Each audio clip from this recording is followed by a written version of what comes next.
Salut à tous, c'est Popsinoche numéro 16, votre magazine libre 100% cinéma, uniquement disponible sur les réseaux sociaux, avec au programme aujourd'hui un portrait du musicien Philippe Sard, les grandes affiches des films de Sir Alfred Hitchcock, la réédition de Crash de David Cronenberg et en invité d'honneur, le réalisateur Patrice Lecomte à l'occasion de la réédition de 3 de ses meilleurs films. Tout cela dans votre Popsinoche numéro 16.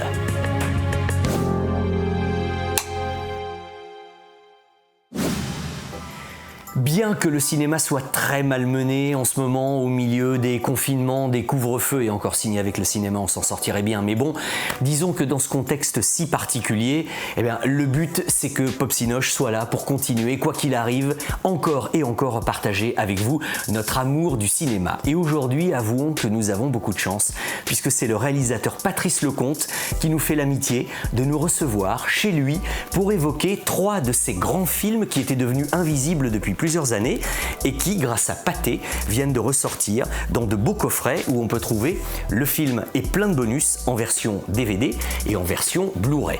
Patrice Lecomte donc accepte aujourd'hui pour vous de revenir sur ces 3 grands films et il n'est pas impossible qu'à la fin de l'entretien, il nous donne un petit scoop. Mais chut. Bonjour Patrice. Bonjour Vincent. Regardez, puisque vous avez la gentillesse de nous accueillir chez vous, comme je suis venu bien accompagné avec ces 3 coffrets qui doivent, j'imagine, vous remplir de joie, non ? J'adore cette initiative de Pathé. Et ils ont remasterisé, restauré, fait des bonus. Il y a la version DVD normale, DVD Blu-ray. Enfin, regardez comme c'est joli. C'est une édition formidable. Avec la photo derrière. Joli, mais si j'adore cette initiative, c'est parce que c'est des films qu'on ne trouvait plus, qu'on ne pouvait plus trouver.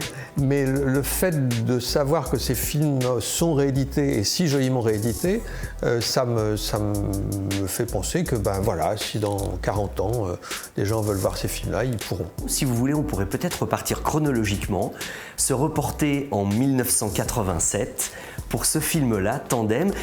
On peut se replacer dans l'époque et la situation dans laquelle vous étiez au moment où vous l'avez imaginé, oui. Écrit, créé. Ah oui, c'est très simple. J'ai écrit la première version tout seul dans mon coin en 1981. Je me souviens très bien. Ah oui. Parce que c'est à cette époque que sortait Viens chez moi, j'habite chez une copine. Et j'étais là, tranquillement, le soir, en train d'attendre que le téléphone sonne pour qu'on me communique les entrées du jour. Mmh. Et j'étais en train d'écrire Chers amis, bonjour, qui est devenu Tandem. Donc le scénario a été écrit longtemps avant le tournage. Je n'arrivais pas à trouver de partenaire et tout ça. Donc le scénario est resté au fond d'un tiroir. Et après les spécialistes, je me disais, après un tel succès, je peux me payer le luxe de faire Tandem, un film plus confidentiel, plus personnel, plus ceci, plus cela. Donc il ne s'agissait pas, comme je dis souvent, de tourner les spécialistes font du ski, mais enfin c'est un peu ce qu'on me proposait de faire. Et moi j'ai dit non merci à tout ça et laissez-moi faire Tandem. Y a-t-il de votre part aussi un amour ou un plaisir de la radio ? C'est un média que j'adore, la radio, vraiment. Mais tout simplement, enfin sans doute... Parce qu'à la maison, en province, à Tours, il n'y avait pas la télévision. Mes parents auraient pu avoir la télévision, mais ils se sont dit, les garçons n'ont plus rien à foutre au lycée, ils vont regarder la télévision tout le temps, donc il n'y avait pas la télé. Et donc on écoutait beaucoup la radio. Déjà on écoutait, quand je rentrais du lycée et qu'on déjeunait à la maison, parce que le lycée n'était pas très loin, on écoutait le jeu des 1000 francs. Ah oui, déjà. Ah oui, bien sûr. Et j'ai même envoyé des questions au jeu des 1000 francs. Non. Qui ont été posées. Ah, c'est drôle. Et les candidats n'ont pas su. Et j'ai reçu un petit chèque. C'est vrai, sans blague. Et il y a eu une évidence de distribution des rôles sur ces comédiens-là Alors, pour ce qui est de l'évidence, oui et non, parce que au départ, quand je voulais faire éventuellement le film pour la télévision, j'avais contacté Roger Pierre. Ah oui, tiens. De chez Roger Pierre et Jean-Marc Thibault. Ouais. Et parce que j'aimais beaucoup ce type-là. Et puis après, je me suis rendu compte qu'au fur et à mesure d'élaboration, je me suis rendu compte que ce n'était pas une bonne idée. Parce qu'il était trop le personnage. Il était trop déjà Chers amis, bonjour. Ouais, oui. Et puis je me suis dit, c'est sans doute l'occasion de retrouver Jean Rochefort, que je n'avais pas vu et à qui je n'avais pas parlé depuis les WC de Fermer l'intérieur, qui s'était tellement mal passé. Très très mal passé, et donc j'ai proposé le Tandem à Jean Rochefort qui a sauté sur le scénario, sur le film et sur nos retrouvailles. Je lui fais parvenir le scénario de Tandem via son agent Le soir même, il m'appelle avec sa voix que je ne cherche pas à imiter, rassurez-vous, mais un peu « Allô Patrice, c'est Jean. Qu'est-ce que j'apprends? T'es devenu fou, tu veux refaire un film avec moi ?» Je lui dis « Écoute Jean, peut-être je suis devenu fou, mais peut-être que pas, lis-le. Puis si t'aimes pas ça, on le fait pas, hein, mais si t'aimes ça, on le fait. » Et le lendemain matin, « Allô Patrice, c'est Jean. J'ai lu. Je t'interdis de faire ce film sans moi. » J'ai trouvé ça très chic. J'étais heureux. Dites-moi, aubergiste, est-ce que le casino de votre délicieuse bourgade est ouvert en cette saison? Non, c'est fermé. Dommage. Bonsoir, messieurs. Bonsoir. Franchement, 5000 francs de plus, 5000 francs de moins. Je vois pas où est le problème. Le problème, il est que j'en ai marre de jongler pour essayer de rattraper vos conneries. Tu fais de la peine, mon pauvre Yvetot. Que tu peux être mesquin. Quoi? Mesquin? C'est vous qui me traitez de mesquin?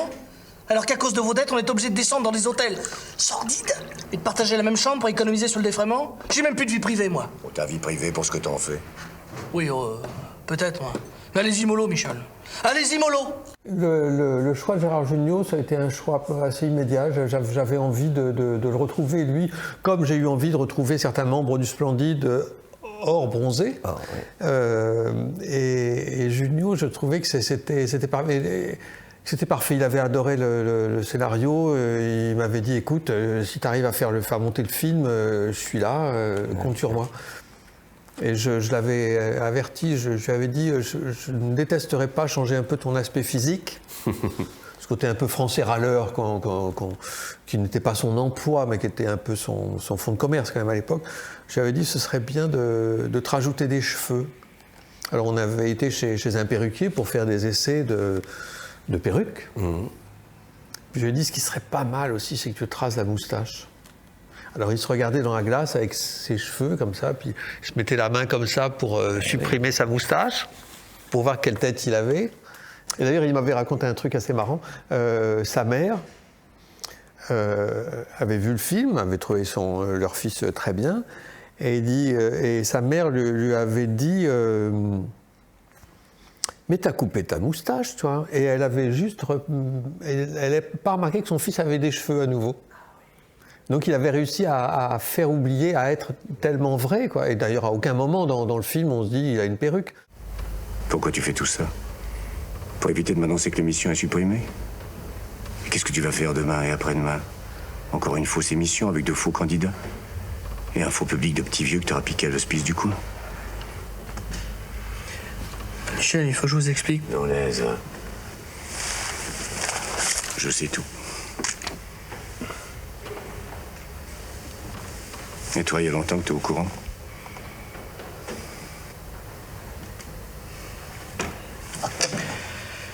Eh merde.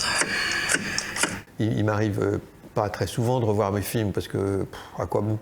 Mais j'ai eu l'occasion de revoir Tandem il y a 2 ans peut-être, dans un festival qui me rendait hommage. Enfin, bon.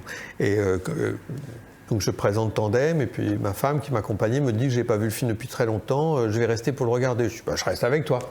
Donc j'ai revu Tandem. Mais à la fin j'étais en larmes, quoi. Mais pas du tout, oh c'est formidable ce que j'ai fait. Mais ces 2 acteurs-là, mais ils sont...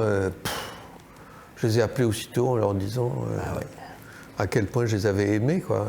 Et je me suis relevé après la projection pour faire la discussion avec le public, et je leur ai dit cette chose très immodeste. Ça va vous paraître bien prétentieux, mais j'ai adoré ce film. Ils ont tout compris. Alors, Tandem, Patrice, a le succès et la reconnaissance, au-delà même peut-être de plein d'espérance, et il se passe assez peu de temps entre Tandem et Monsieur Hir, 1987-1989. On va encore un petit peu plus loin dans la gravité. Quelle était ta démarche? On était en train, le tournage de Tandem était terminé. Je devais être sur la post-production, le montage, et Philippe Carcassonne, toujours lui, qui avait donc produit Tandem, il me dit, tu sais, ce film que tu adores, qui est un film de Julien Duvivier, qui s'appelle Panique. Michel Simon est extraordinaire. Et je disais, Panique est un de mes films préférés, un jour je ferai un remake de Panique. Et Carcassonne me dit, mais tu sais que Panique, que tu aimes tellement, on va pas faire un remake, tu vas faire une nouvelle adaptation. Mais quand on écrit avec Patrick de Wolf l'adaptation qui est devenue Monsieur Hir, on ne pensait pas les acteurs. Confusément, je ne pouvais pas m'empêcher d'en rêver. Confusément, Sandrine Bonner flottait là au-dessus de nos feuilles d'écriture. Mais je trouvais que Michel Blanc, ce serait bien pour plusieurs raisons. D'abord parce que ça me permettait encore une fois de faire un film avec un ex bronzé et de l'entraîner sur un terrain différent. Et ce qui est drôle, c'est qu'il m'a avoué ça à la fin du tournage. C'est que lui, il rentrait chez lui le soir, alors qu'il aime bien rencontrer des copains, boire des coups, aller dans des bars et tout ça, changer les idées après une journée de tournage un peu corsetée. Et lui, il rentrait chez lui tout seul. Il mangeait une petite soupe, il allait se coucher, et il était devenu un peu Monsieur Hir, vraiment. Ah, Ça l'avait un peu comme un sachet de thé qui infuse, il était très Monsieur Hir.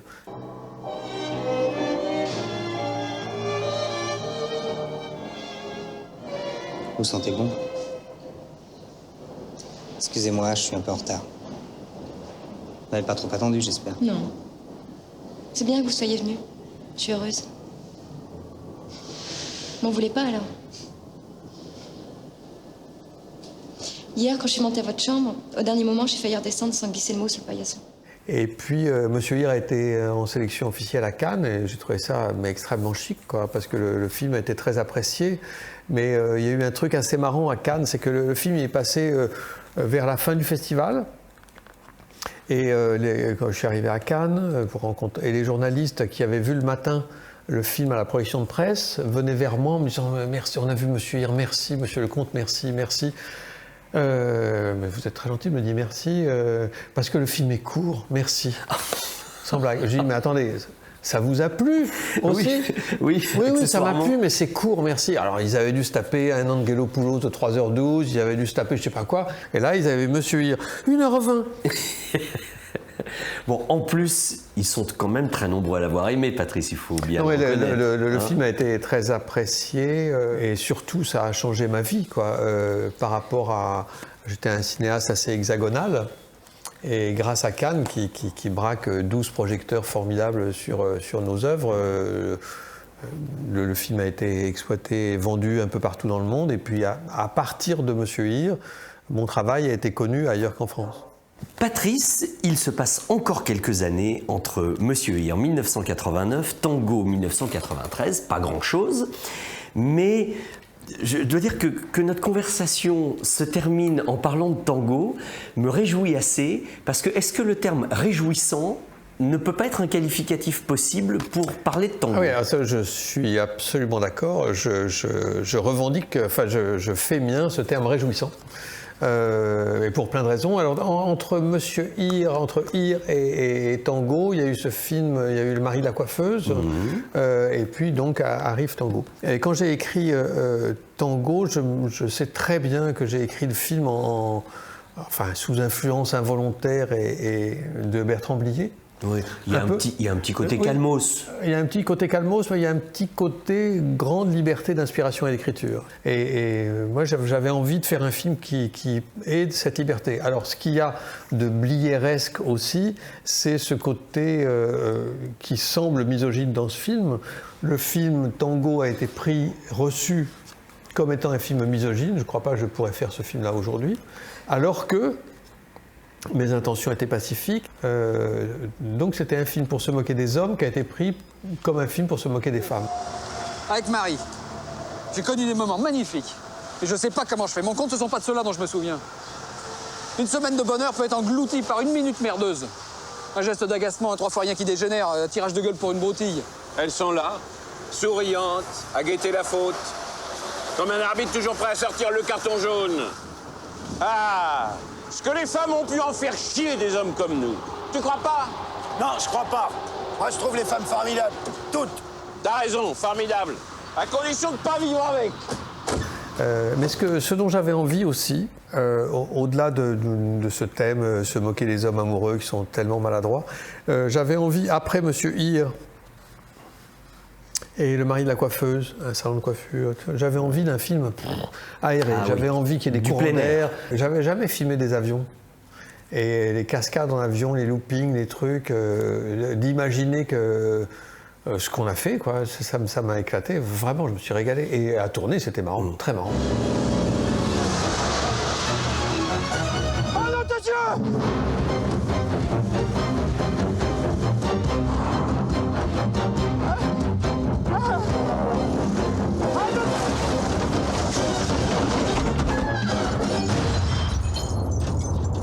Patrice, quelle distribution? La distribution était, oui, ça scintillait pas mal. Ah oui. Alors au départ, il y avait les trois, Noiret, Lhermitte, Boringer, et ça, j'avais très très vite imaginé que ce serait formidable avec eux, et ils ont dit oui, donc c'est super. Et j'avais envie que les femmes du film soient toutes des femmes remarquables. C'était Miu Miu, que j'adore, c'était Carole Bouquet, Judith Godrèche. C'était important que les hommes soient peu recommandables et que les femmes soient très remarquables. Quand on est dans l'œilleton de la caméra et qu'on a les yeux bleus de l'ermite, la prestance de Noiret, la voix de Boringer, on se dit quelque chose ou on travaille, ou on a un peu de recul en se disant la vache quand même? Non, on se dit la vache quand même, mais on se dit pas ça au moment où on tourne, mais on se dit que définitivement les acteurs sont des gens merveilleux, quoi. Quand ils nous font l'amitié de jouer, d'avoir des raretés de jeu, d'être ensemble, nous on a écrit la partition, puis c'est eux qui ont le violon, alors quand ils savent jouer du violon, c'est un cadeau, quoi. C'est vraiment un cadeau. Alors c'est vrai que le fait d'être un peu ahuri, de ne pas en revenir, d'être émerveillé, ça m'est beaucoup arrivé quand j'ai tourné Une chance sur deux. Tous les matins, en me rasant, je me disais, je suis en train de faire un film avec Alain Delon et Jean-Paul Belmondo. Et Vanessa Paradis aussi, tout ça m'enchantait évidemment. Mais je faisais un film avec Delon et Belmondo. Et ça dit, j'en suis toujours pas revenu alors. J'ai une dernière question avant de se quitter, Patrice Lecomte. Si je vous dis Jules Maigret. Jules Maigret, c'est un commissaire. J'ai bien répondu? C'est un projet qui me colle au plafond de bonheur. Enfin, mon prochain film, c'est l'adaptation d'un Simenon. Et c'est un Maigret. Il n'y a pas eu de Maigret au cinéma depuis Gabin. Et je vais faire ça avec Gérard Depardieu, qui va être, mais j'en suis certain, formidable. Parce que déjà, j'en savais rien, il adore Simenon. Et puis d'incarner un personnage aussi grand que lui, ça lui est pas arrivé depuis un moment. Ouais. Et il se rend compte... Et puis je suis impatient de filmer cet homme-là. On en reparlera, j'espère. J'espère aussi. Merci encore, Patrice. Merci Vincent. À bientôt. Merci beaucoup Patrice Lecomte de ces confidences et puis évidemment surtout on a hâte de voir ce Maigret avec Gérard Depardieu, ça risque d'être un grand moment, hein. Passons d'un grand metteur en scène à un autre, quittons Patrice Lecomte pour aller maintenant vers Alfred Hitchcock. Alors tout ça parce que le 23 août dernier c'était la date anniversaire de Sir Alfred. À cette occasion-là, comme chaque matin à 6h30 dans les photos du jour on vous avait proposé quelques-unes des plus grandes affiches du maître, d'ailleurs vous aviez aimé hein, parce que vous aviez été très nombreux à liker, à commenter, à partager. Et aujourd'hui, j'aimerais revenir sur un aspect particulier, unique en son genre, c'est-à-dire, comme vous le voyez sur cette affiche de Complot de famille, avec le clin d'œil du maître, quand le metteur en scène devient lui-même la valeur commerciale, artistique et publicitaire de son propre film. Ça, c'est unique en son genre. Pop Sinoche s'affiche. Aujourd'hui, Pop Sinoche s'affiche pour un réalisateur pas comme les autres. Les affiches de films, vous en voyez à longueur d'année et pas seulement dans Pop Sinoche, vous allez au cinéma, tant mieux. En général, qu'est-ce qui vous donne envie d'aller voir le film? Souvent les visages des comédiens, ce que vous inspire cette affiche. En tout cas, il y a des gens, des hommes, des publicitaires, des créatifs qui essaient de trouver des logos, des slogans accrocheurs qui vous donnent envie, qui vous excitent, qui vous intriguent. Et puis de temps en temps, il y a, ce qui est très très rare, le réalisateur lui-même qui est finalement la star du film. On s'en fout presque un peu du film, on va le voir en confiance parce qu'on sait qu'un film d'un tel, ça vaut le coup. Je pense tout de suite à Stanley Kubrick ou à David Lynch, à Claude Chabrol en France et aussi au maître absolu, le maître du suspense, Sir Alfred Hitchcock.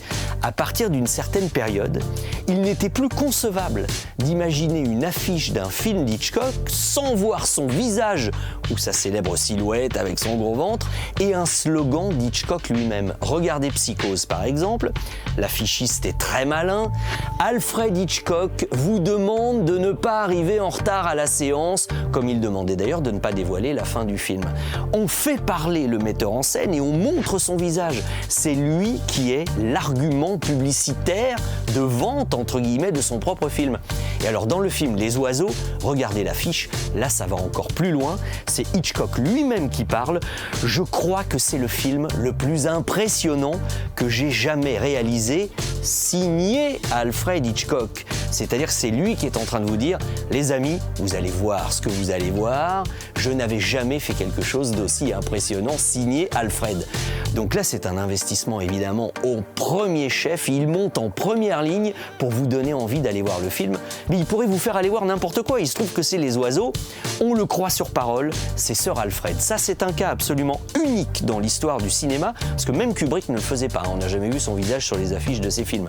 En revanche, Hitchcock, lui, il montait au créneau, et c'est ce que je voulais vous dire aujourd'hui, on ne voit pas un film d'Hitchcock comme un film d'un autre metteur en scène, surtout pas quand on voit l'affiche, puisque lui-même vous parle les yeux dans les yeux. Aujourd'hui, Pop Sinoche s'affichait pour Sir Alfred.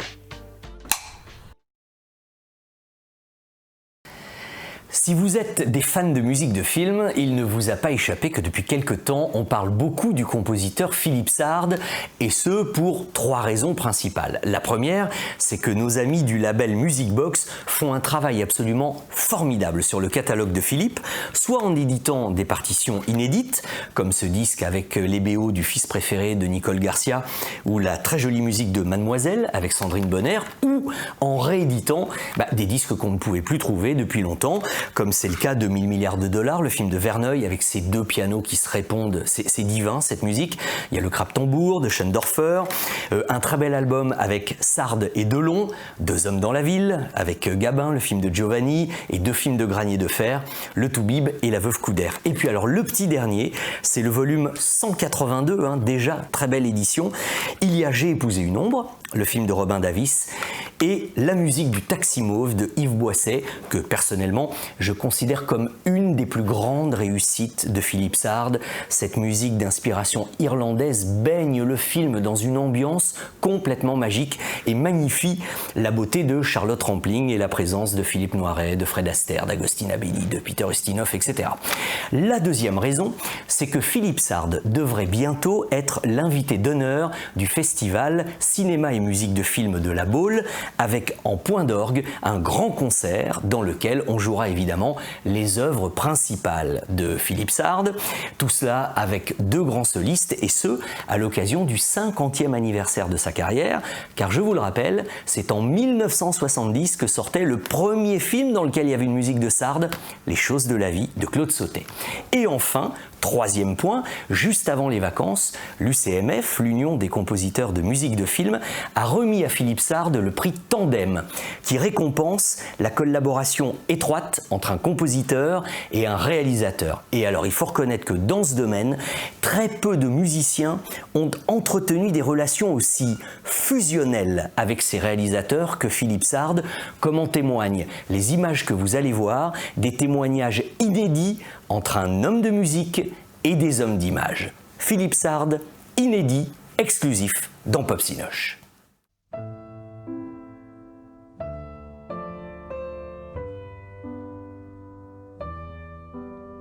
Je voyais le rapport très fort qui unissait Philippe à metteur en scène. J'avais assisté à d'autres enregistrements de musique de film et rarement j'avais été témoin d'un rapport aussi fort entre metteur en scène et compositeur. Je n'ai pas eu la chance d'avoir des gens qui, dès les premiers films, d'écouter mes réflexions sur leur travail, comme j'écoutais leurs réflexions sur mon travail. Je pense que j'aurais à arrêter ce métier très vite.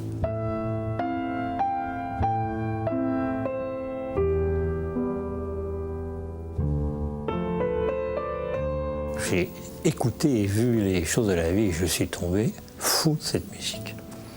Alors j'ai téléphoné à Claude Sautet, j'ai dit qui c'est ton mec? J'ai demandé à rencontrer Philippe et qui est venu me voir et j'ai proposé parce que je préparais déjà le chat. Quand il m'a fait écouter le thème de piano du chat, j'ai dit ça y est, il a compris exactement quel film j'allais faire. Parce que c'est ça. Sautet me disait toujours qu'il le prenait aussi pour son œil dans la salle de montage. Sautet trouvait que sa contribution souvent au montage était aussi importante que sa contribution à la musique. Pendant moins 3-4 semaines, quand j'étais en panne dans le scénario, je cherchais mes idées avec lui. Et il me disait « Ah non, non, ça c'est pas bon. Ah oui, ça c'est bien. » Voilà, c'est ça. C'est-à-dire que sa passion du cinéma fait que je lui parle de tout dans mes films. Et qu'on parle de la musique en dernier. Le metteur en scène, pour moi, c'est quand même le type qui a fait le film. Donc la moindre des choses, c'est de se plier à sa manière de faire. C'est vrai qu'il a un jugement très pointu. Surtout, hein, sur ça c'est trop long, ça c'est trop court, ça on s'ennuie, ça, il est très très fortiche pour ça. Moi j'ai toujours été frappé par la vision synthétique qu'a Philippe, par exemple, d'un montage. C'est vraiment un compositeur, lui, extrêmement cinéphile et qui a une vision d'une acuité et d'une justesse remarquable. Alors quelqu'un comme Philippe Sarr, par exemple, est un démon au montage. C'est quelqu'un qui a un œil d'aigle. C'est ce qui est formidable avec des gens comme Alain Corneau, et ce qui est dramatique avec des gens qui pensent, eux, avoir un œil d'aigle, qui ne voient pas qu'ils sont myopes. On lui montre une projection de montage, il dit rien après, et puis après on va sur la table et là au radar il trouve les points qui ne vont pas, et en général il a 100% raison. Non pas parce que c'est un bon monteur, mais parce que c'est un grand musicien, ce qui est à peu près la même chose. Voilà. Donc ça c'est une collaboration idéale à mon avis, hein, quand on pourra faire ça. Moi, je pense qu'il a été très inspiré et par Claude Sautet et par mes films, hein, Philippe, hein, et que l'ensemble de ce qu'il a écrit pour moi est très sidérant, parce que dans Coup de torchon, il m'a proposé de la musique sur des scènes où je n'en voyais pas et où il a souvent gagné. Et elle va me donner à moi ce qu'elle t'a jamais donné, pauvre con. Bouge pas!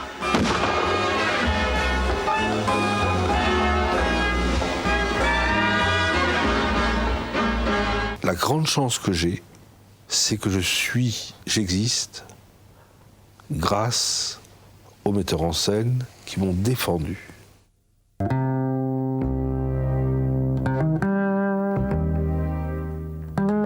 De voir dans un studio ces deux contrebassistes new-yorkais, noirs, jouer entourés du London Symphony, a été une expérience extraordinaire qui correspondait déjà au thème du film, à ce que je voulais dire profondément dans le film.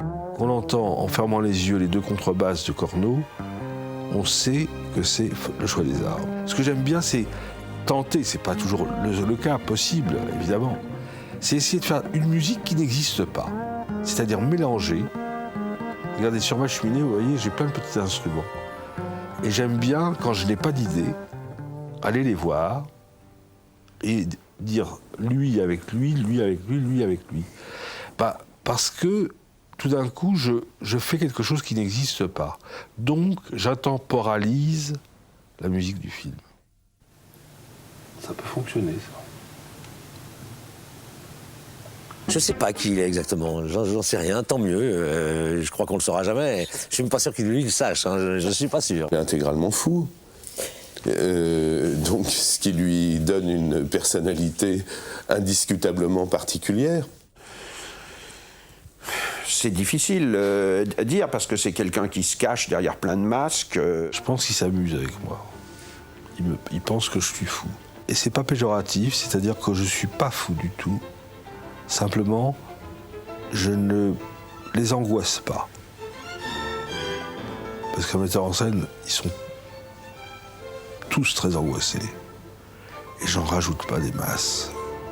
J'essaie de désangoisser le problème et de trouver des solutions avec eux. Donc, ils savent que je suis avec eux, voilà, je crois.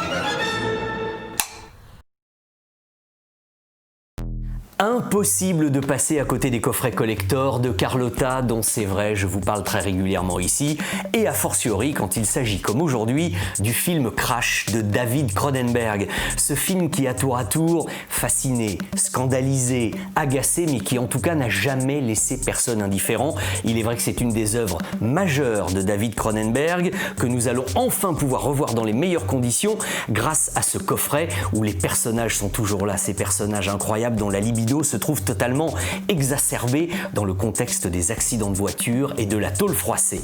Alors regardez, comme d'habitude, les coffrets sont toujours à peu près les mêmes, hein. Là c'est le 17e de la collection. On a en ouverture, sur 3 supports cette fois, hein, le film restauré en 4K avec le 4K Ultra HD, ici le Blu-ray et à la fin du livre le DVD, le tout avec à chaque fois les films et les suppléments.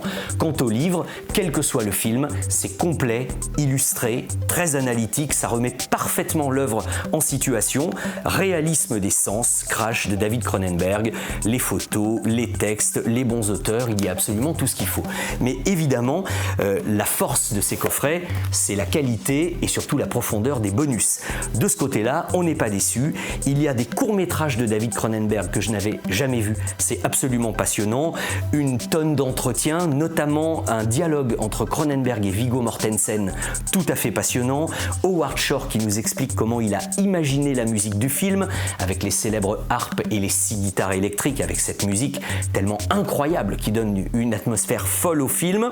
Il y a d'autres bonus et même les coulisses du tournage pour être au cœur du processus créatif de cette œuvre, vraiment pas comme les autres. Il y a un double visuel, le recto et le verso, avec l'affiche originale du film, et puis il y a comme toujours les bandes annonces, dont la bande annonce originale qui est celle que je vous offre maintenant et qui est d'une redoutable efficacité.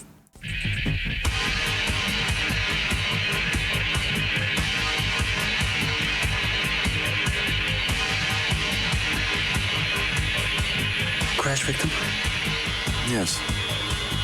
There seem to be 3 times as many cars as there were before the accident. I need to see you, Ballard. I need to talk to you about the project.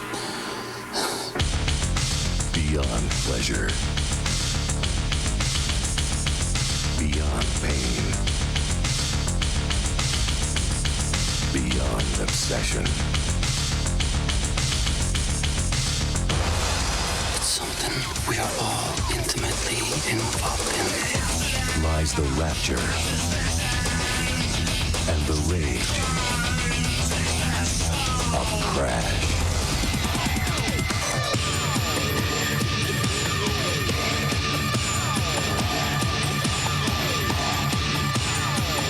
Alliance Releasing invites you to fasten your seatbelt.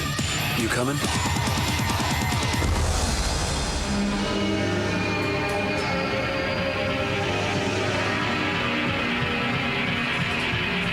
Crash.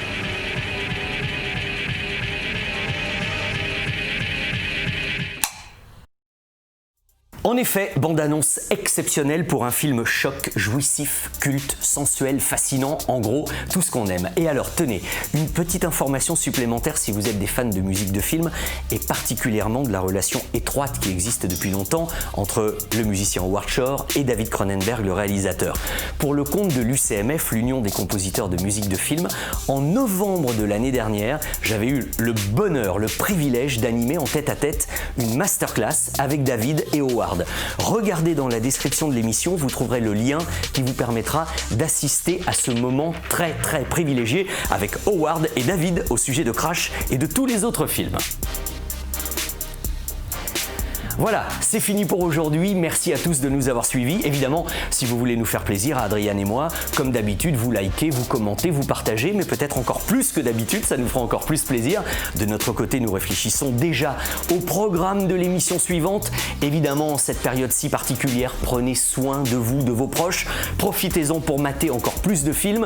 Qu'on soit confiné ou pas, on sera là la prochaine fois. Bye!